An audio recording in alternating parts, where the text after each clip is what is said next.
السلام عليكم ورحمة الله وبركاته. What's up people? What is أمسك عليه.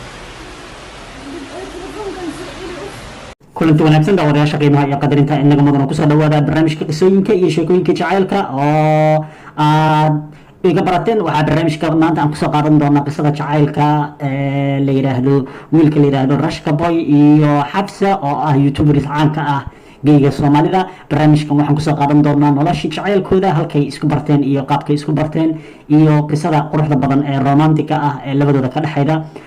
Rashka Boy waxa uu ahaa youtuber caanka ah magaalada Nairobi ee dalka Kenya. gabadhuna sida uu waraysi ku bixiyay waxay isku barteen shaqo iyo filin jilid, kadibna waxa ay dhaxmartay sheeko aad u qurux badan oo dheer, walow dad badan ay si saadaalinayeen in labada qof isku fiican yihiin oo marka la fiiriyo isfahamka iyo sheekooyinka ay soo bandhigi jireen ee riwaayadaha ah ay dad badan ka dhex arkeen raayada gadaasheeda in xoogaa nuxnux iyo shukaansi uu ka dhexeeyo.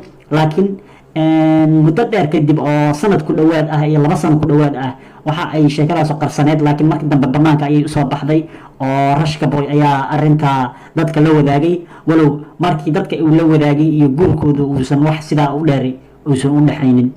laakiin iminka oo ay lamaano wada nool ay yihiin waxa ay proof ama cadeen u tahay in Soomaalidu ay jiraan wiilal iyo gabdho yaryar oo romantiga iyo nolosha qurxan ee jacaylka iyo isfahamka ah aad ugu dheereeya. waxa noloshooda ka soka inay youtubers yihiin. Rashka Boy waa fanaan qaada heesaha raabka ah, walow uusan heerka fanaannimo uusan meel sare ka gaarin, laakiin waa fanaan marka hore kusoo caan baxay heesaha raabka ah. waxuuna ka tirsanaa kooxdii ciyaalka xaafadda ee Islii. waxyaabaha kale ee soo jiidashada u yeelaya taageerahooda ay aad u jecel yihiin waxay tahay isfahamkii ka dhexeeyay markii ay ka wada shaqeynayeen riwaayadihii iyo vlogyadii channelka Rashka Boy lasoo gelin jiray.